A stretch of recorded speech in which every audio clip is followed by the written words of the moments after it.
3 years of my life down the drain and a financial mess to clean up, and honestly, I need to get this off my chest before I explode.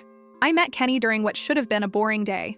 I was taking the Amtrak to visit my sister in Chicago when our train hit something on the tracks. Not a full derailment, but enough to damage the undercarriage and strand us all in the middle of nowhere, Pennsylvania. They had to bus everyone to this tiny town to wait while they figured out the logistics. 8 hours.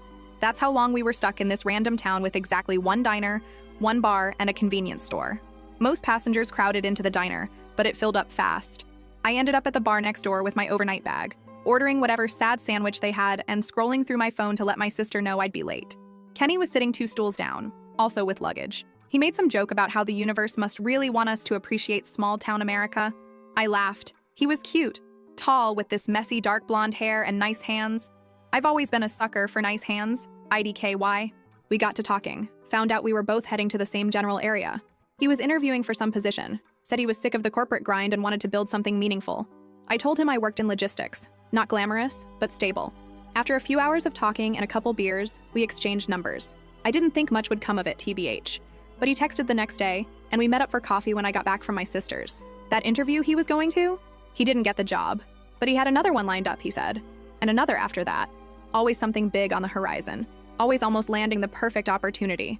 I didn't mind at first. The job market sucks, and he was charming. 6 months in, his lease was ending.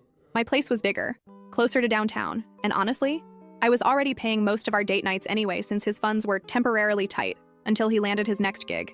When he suggested moving in together, it seemed logical. This is where things started shifting. The first month, he paid his share of rent on time. By month 2, he was a week late. By month 3, he had this whole story about how a check from a freelance project was delayed, but he'd definitely cover next month's rent plus what he owed. I didn't push it. I could handle the rent on my own. It was tight but doable. And Kenny was home all day networking and building his portfolio, so at least the apartment was clean and dinner was usually ready when I got home. I told myself it was temporary. The excuses got more elaborate. The startup he was consulting for had accounting issues. A client was late paying an invoice. The project timeline got extended. Always something just beyond his control. Always with a solution just around the corner. Meanwhile, my bank account was getting thinner. I started taking on extra shifts, picked up some weekend inventory work. Kenny would give me these back rubs when I came home exhausted, tell me how amazing I was, how he'd make it up to me when his career took off. My friend Jay was the first to say something. We were grabbing coffee and I mentioned skipping an upcoming concert because money was tight. She gave me this look and asked how long I was planning to bankroll Kenny's lifestyle. I got defensive, said we were a team, that relationships have ups and downs, that he'd do the same for me. But the comment stuck with me. I started paying more attention, noticed how often he used my Visa for small things without asking, how my grocery bill had doubled since he moved in, but my fridge seemed emptier, how he always had money for a new game or drinks with his friends, but never for bills. When I brought up marriage once, just casually after my cousin got engaged, he looked like I'd suggested we jump off a bridge, said he wasn't ready, that marriage was serious business, that we had a good thing going. Why rush? I didn't press it. I should have. Then things got weirdly better for about a month. Kenny started going out more, said he was meeting with potential clients, networking events, catching up with old contacts. He seemed energized, said things were finally coming together. I wanted to believe him. That Friday, my friend M texted me asking if we wanted to grab dinner with her and her boyfriend. Kenny had already told me he had a networking thing, so I agreed to meet them alone. I got to the restaurant early. M was acting strange, kept checking her phone, giving me these weird, sympathetic looks. Finally, her boyfriend R arrived and immediately started talking about some tech event he'd been to the night before. And then he said it. Asked if Kenny had enjoyed the open bar, mentioned seeing him there with his fiancée. I must have looked confused because they all got quiet. M took out her phone, started apologizing, saying she wasn't sure if she should show me or not, but she'd seen something on Instagram that morning that didn't make sense. She handed me her phone. It was some woman's profile I didn't recognize. A blonde named Daria. Her most recent post was from the night before. String lights, champagne glasses, and her hand with a diamond ring. Caption. I said, yes. Can't believe I get to marry my soulmate. I scrolled through her profile. Posts of them going back at least a month. Captions about my man, and date night with the love of my life. In one, they were at the beach from 2 weekends before, when Kenny had told me he was visiting his parents upstate. I excused myself from dinner, told M and R I'd call them later. Went straight home and checked our shared credit card account on my phone. Found charges for restaurants I'd never been to. A hotel downtown from 3 weeks ago. A jewelry store charge from last week, $2,800. That's when it hit me. He'd bought her ring with my money. I sat by the window in our apartment, scrolling through all the evidence until it got dark. Around 9, I heard his key in the lock. He came in, kicked off his shoes like it was any other night, went straight to the fridge, pulled out a beer that I'd paid for. I asked him where he'd been. Just networking, he said. Making connections. Things were looking up. Then I asked if he'd gotten engaged recently. You should have seen his face. First shock, then this weird smirk, like he was almost impressed I'd found out. When I asked if he'd proposed to that blonde girl from the photos, he just shrugged. Said something like, "Look, can we not do this now? I don't owe you anything." I was shaking. "You spent my money, lived with me, and proposed to someone else?" I screamed it at him, loud enough that I'm sure the neighbors heard. And that's when he said it. The thing I can't get out of my head. He rolled his eyes, took a swig of beer and said, "Come on, you really thought I'd give you a ring? You're the kind of girl men settle for when they fail." I didn't fail. I don't remember consciously deciding to hit him, but suddenly my fist connected with his chest. Hard. He stumbled back, spilling beer on his shirt. Before he could recover, I slapped him across the face, leaving a red mark on his cheek. I told him to get out, to pack his stuff and leave. He tried to argue, said I was overreacting. I grabbed his backpack from the hook by the door and started shoving whatever I could reach into it. His charger from the counter, some t-shirts from the clean laundry pile. Threw it at him and told him if he wasn't gone in 5 minutes, I'd call his new fiancée and tell her everything. That got him moving. He grabbed some essentials, mumbling about coming back for the rest later. I told him to coordinate with the landlord because I wouldn't be letting him in again. He slammed the door on his way out. I changed the locks the next day, put his remaining stuff in trash bags by the dumpster, blocked his number, his email, his social media. But the nightmare wasn't over. When I checked my accounts more carefully, I realized how bad the damage was. Over $2,700 charged to my cards in just the last 2 months. Subscriptions I never approved, restaurant tabs that would make you sick, and the ring, that fucking ring that wasn't even for me. I called the bank, but most charges were too old to dispute. They were made with a card he was authorized to use after all. I'd been so stupid. That was 3 months ago. What's happened since then is a whole other nightmare that I'll save for my next post. First update. First of all, thank you for all the comments and messages on my last post. I honestly didn't expect so many people to care about my train wreck of a life, but here we are. A lot of you asked what happened after I kicked Kenny out. So grab your popcorn because this is where everything really went to shit. The night after I threw Kenny out, I couldn't sleep. I kept checking the door even though I deadbolted it. Around 3 in the morning, I got a string of texts from him that ranged from angry, how dare I embarrass him by putting his stuff outside, to manipulative, we need to talk about this like adults, to pathetic, I have nowhere to go. I didn't respond to any of them. The next morning, I called in sick to work. I needed a day to process and figure out exactly how screwed I was financially. I made a cup of coffee and sat down with all my bank statements, credit card bills, and a notebook. What I found made me literally gag on my coffee. It wasn't just the $1,700 I'd initially noticed. Going back further, I found small withdrawals, random purchases, subscription services I didn't recognize. He'd been slowly bleeding me dry for months. The total damage was closer to $5,400. That's $5,400. On top of the rent I'd been covering, on top of the groceries, on top of the utilities. I called the credit card company again, this time armed with a detailed list. The customer service rep was sympathetic but firm. Most charges were too old to dispute, and Kenny had been an authorized user. The best they could do was remove him from the account and flag any pending charges. They suggested I file a police report if I wanted to pursue it further. I thought about it, genuinely considered it. But the idea of dragging this out, of having to see Kenny again in some courtroom, of having to prove he'd spent my money without permission, when technically I'd given him access, it was too much. I decided to just eat the loss and focus on getting my life back together. That afternoon, I called the locksmith to change the locks. It cost $170 I definitely couldn't afford. But the thought of Kenny coming back with his key was worse than the hit to my already maxed out card. While the locksmith worked, I gathered all of Kenny's remaining stuff and shoved it into garbage bags. His clothes, his stupid protein powder that had been taking up half my cabinet space. I texted him once, telling him his things would be by the dumpster for 24 hours, and after that, they were going to Goodwill. He showed up when I was dragging the last bag out. Perfect timing, as always. He looked like shit, unshaven, wearing the same clothes from the night before. I wondered briefly where he'd slept, then reminded myself it wasn't my problem anymore. He tried to talk to me, saying there were things I didn't understand, that Daria wasn't what I thought, that he'd been planning to break it off with her. I just kept walking past him with the bags. When he grabbed my arm to stop me, I yanked away so hard I scraped my elbow on the brick wall. I told him if he touched me again, I'd call the cops. That shut him up, but I could feel him watching me as I went back inside. The locksmith finished 20 minutes later, handed me my new keys, and I finally felt like I could breathe in my own apartment again. The next week at work was a blur. I was exhausted, jumping every time my phone buzzed and making stupid mistakes that my supervisor kept pointing out. By Friday, I'd caught up on some missed deadlines, but I was running on empty. My friend Jay invited me out for drinks, saying I needed to rejoin the land of the living. but I couldn't afford it. I made up an excuse about being tired. The following Monday, I was called into my manager's office. I thought it was about the inventory report I'd screwed up the week before, but it was worse. Much worse. They were restructuring. My position was being eliminated. They gave me 2 weeks' notice and an insulting severance package that wouldn't even cover next month's rent.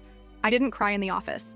I nodded, signed the papers, and walked back to my desk like everything was normal. Then I locked myself in the bathroom stall and had a silent panic attack for 20 minutes. That night, I called my mom. We're not super close. She lives in Florida with her second husband, and we talk maybe once a month. But I needed to hear a parent tell me things would be okay. She was sympathetic, but not exactly helpful. Said I should never have let Kenny move in without putting a ring on it first. Asked if I'd considered moving back home until I got back on my feet. Moving back to Florida to sleep on my mom's pull-out couch and listen to my stepdad's political rants? Hard pass. I spent my 2-week notice applying for every job I could find. Sent out 73 applications. Got 6 responses, all requesting second-round interviews that never materialized. The rejection email started filling my inbox by the day I cleaned out my desk.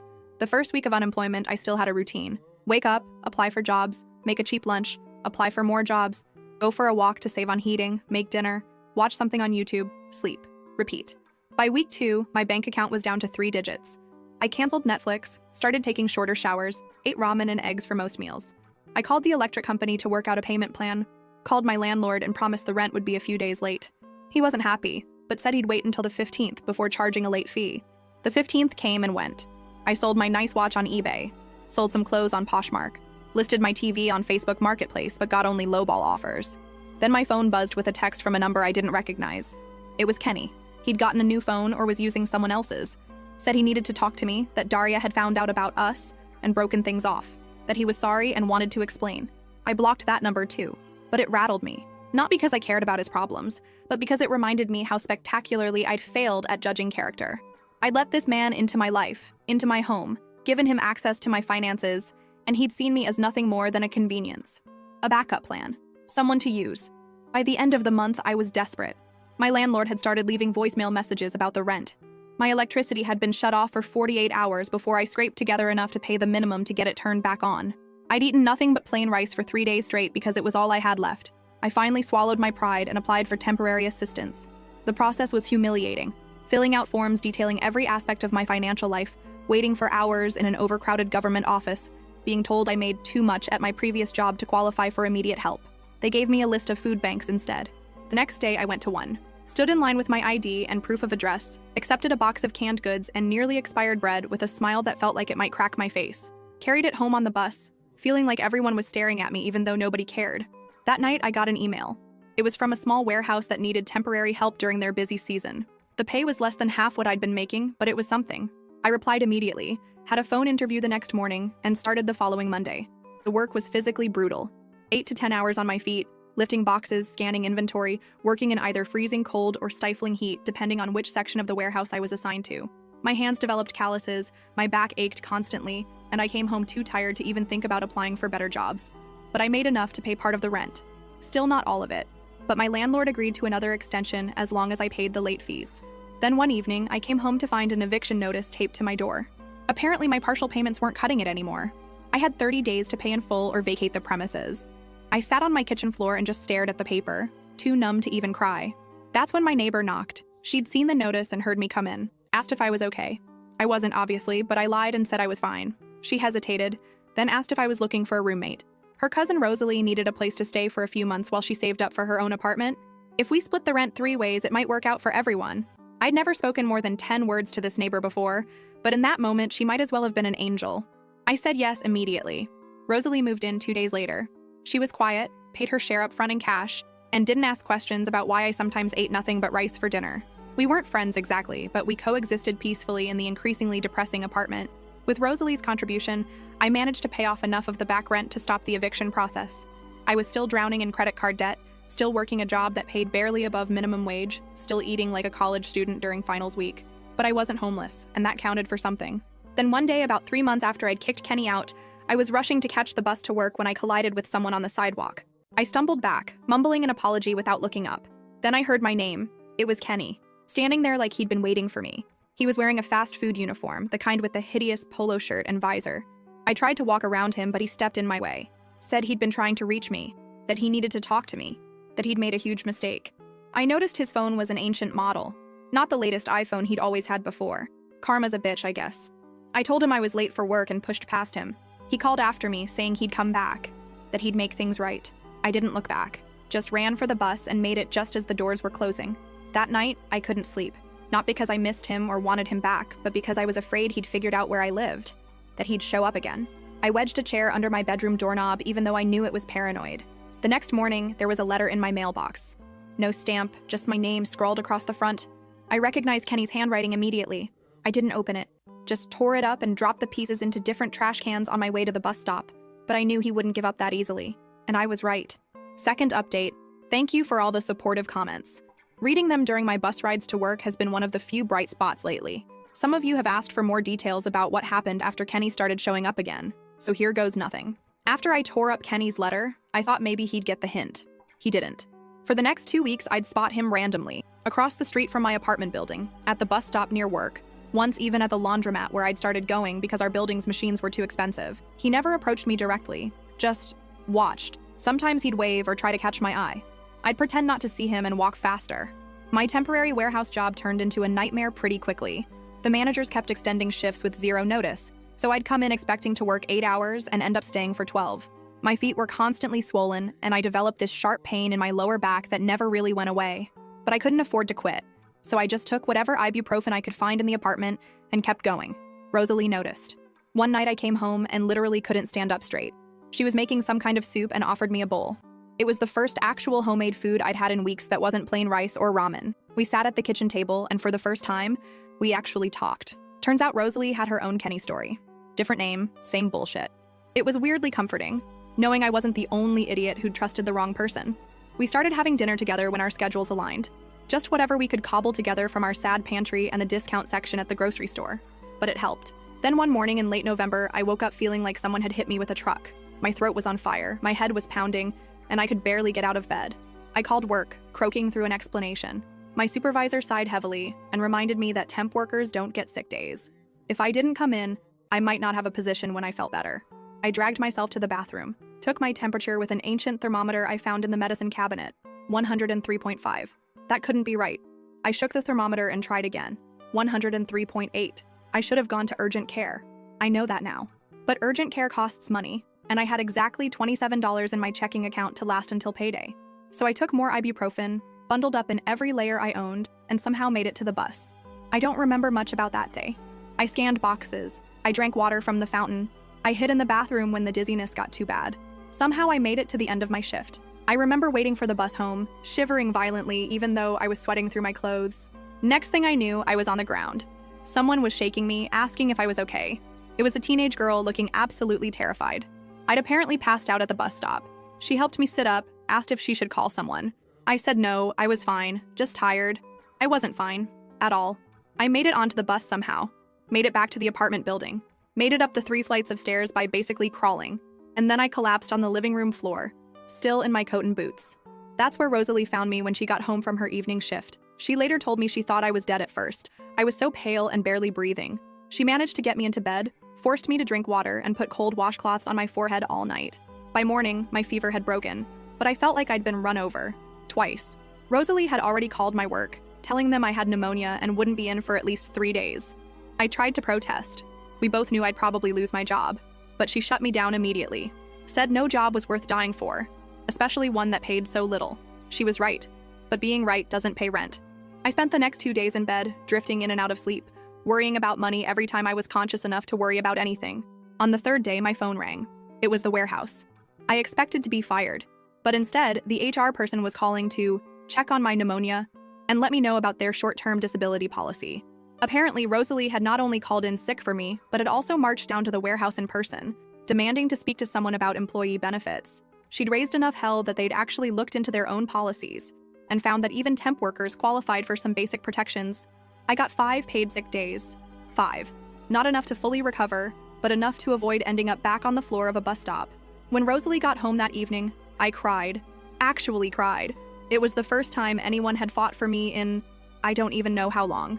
When I went back to work, things were different.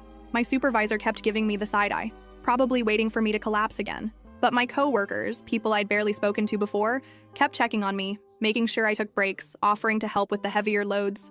Word had gotten around about the girl whose roommate raised hell with HR. Meanwhile, the Kenny situation took a new turn. The random sightings stopped, but the texts increased. He'd somehow gotten a new number again, or was borrowing phones, and would send these long, rambling messages about how much he missed me, how Daria had ruined his life, how he'd been thinking about where it all went wrong. I blocked each new number as it came, but it was exhausting. Jay suggested I change my number entirely, but that meant paying a fee I couldn't afford. So I just kept blocking and ignoring. December rolled around, bringing even more financial stress. The warehouse was busier than ever with holiday orders, which meant more hours, but also more physical strain. My back pain got so bad that I started taking the maximum dose of ibuprofen every day just to function. My teeth hurt constantly. A molar had been bothering me for months, but dental care might as well have been a luxury vacation to the Maldives for all I could afford it. One particularly cold morning, I was waiting for the bus, stamping my feet to keep warm, when an older woman next to me struck up a conversation. Just normal bus stop small talk. The weather, the late bus, typical stuff. Then she mentioned she worked at a medical office down the street. I nodded politely, not really paying attention until she said something about their warehouse needing reorganization. I probably looked desperate because I immediately asked if they were hiring. She seemed surprised but gave me the office manager's name and suggested I drop by with my resume.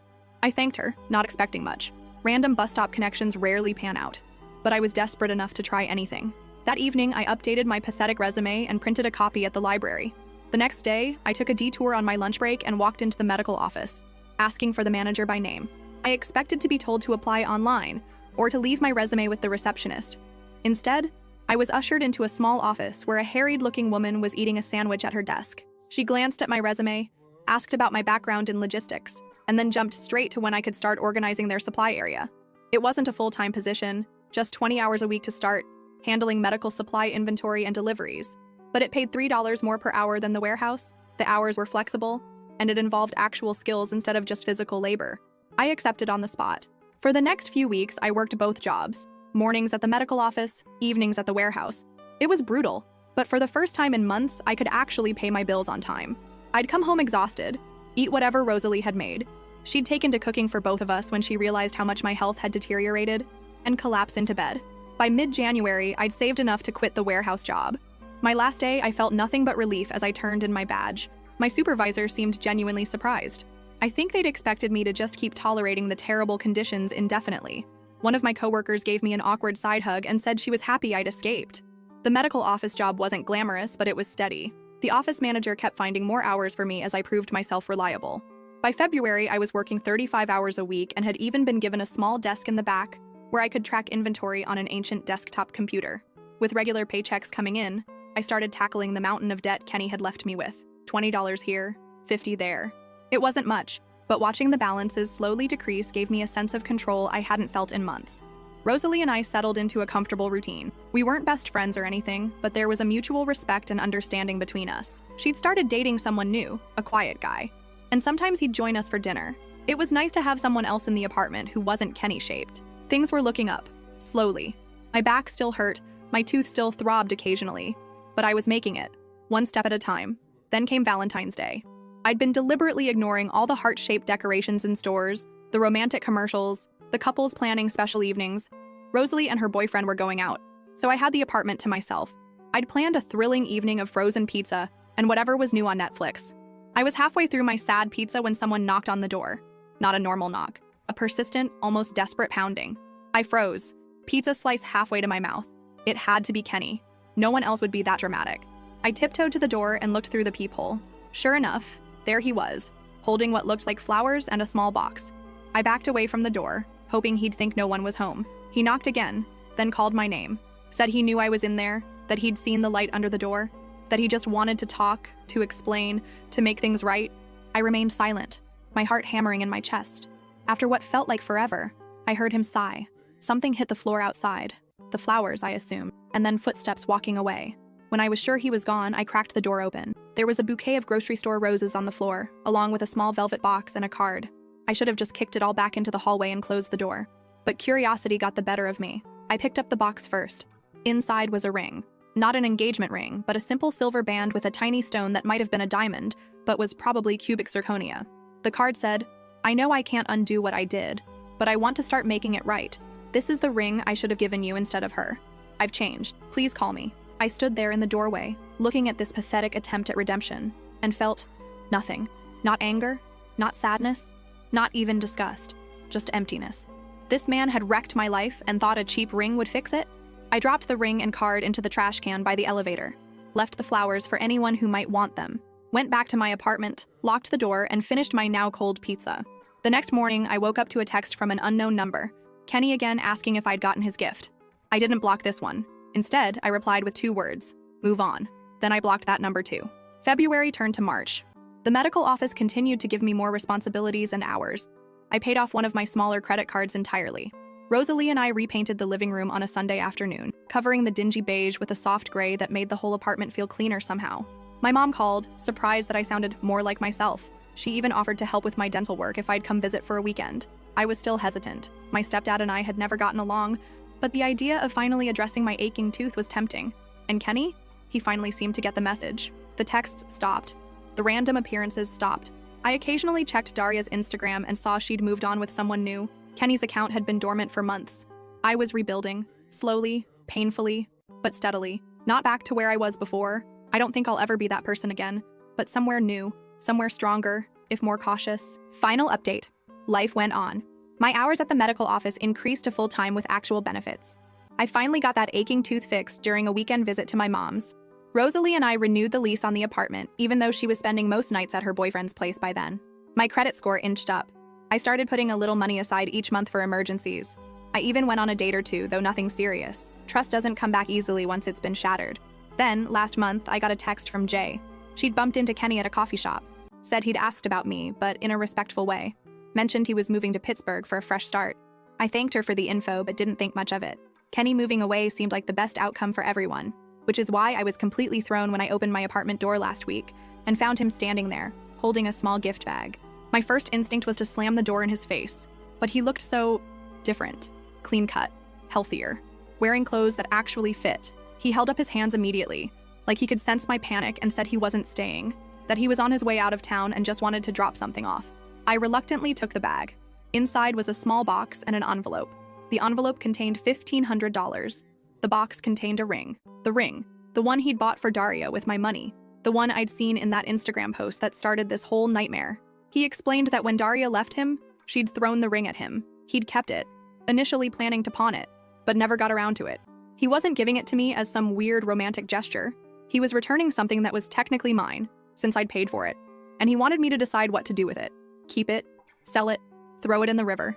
Kenny said he had a job lined up in Pittsburgh, that he'd continue sending payments until he'd repaid everything he owed me, that he was genuinely sorry for everything, especially for the cruel things he'd said when I confronted him about Daria, that I deserved so much better, and he hoped I'd found it, or would find it soon, and then he left. Just a simple wave, and he was gone. I took the ring to a jeweler the next day. It wasn't worth nearly what Kenny had paid for it. The stone was smaller than it appeared in photos, and the setting was mass-produced. I got just under $1,000 for it, which went straight into my savings account. So that's it. That's the end of the Kenny saga. I'm doing okay now. The medical office gave me a small raise last month. Rosalie did move in with her boyfriend, but I found a new roommate through a colleague, a quiet grad student who pays on time and doesn't steal my food from the fridge. My back still acts up sometimes on rainy days, a souvenir from my warehouse days. My credit score is still recovering. I still occasionally catch myself checking the locks twice before bed, but I'm building something new, something stable. I don't know if Kenny will actually stick with his new path. People can change, but it's rare and usually happens in small, incremental ways rather than dramatic transformations. Maybe he'll follow through on repaying me, maybe he won't. I've learned not to build my plans around other people's promises. Thank you all for the support through this mess. Your comments helped more than you know on days when I felt completely alone. I probably won't update again. This chapter is finally closed, but I'm grateful for the virtual shoulders to lean on when I needed them most.